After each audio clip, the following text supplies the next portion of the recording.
De la même manière qu'une roche solide reste immobile face au vent, aucune vision, aucun son, aucune odeur ou aucun goût ne pourra faire qu'une personne résolue vacille. Notre mental est ferme et grâce à lui, nous pouvons atteindre le salut. Adapté de Anguttara Nikaya, un siècle avant Jésus-Christ.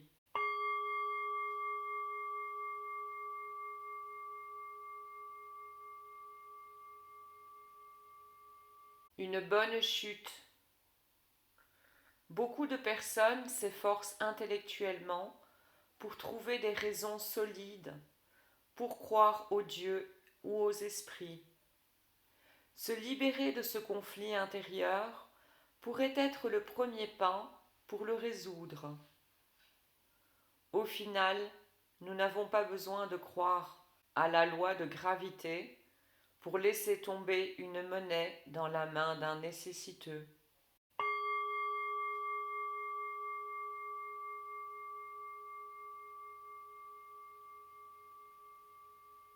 Il est doux de vivre ardemment et d'être maître de soi-même. Le Dhammapada de Gautama le Bouddha, 500 ans avant Jésus-Christ. La vie est basiquement incertaine.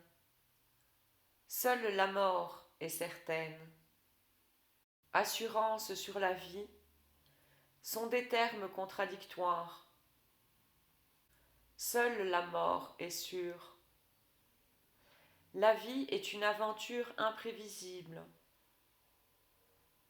C'est pour cela qu'il y a lieu de la vivre ardemment. La vie est dangereuse. Seule la mort est sûre. C'est pour cela que les personnes qui désirent vivre avec sécurité meurent avant de mourir. Et que les personnes qui vivent sans aucun danger ne vivent pas en absolu. La vie signifie danger. Elle signifie risque.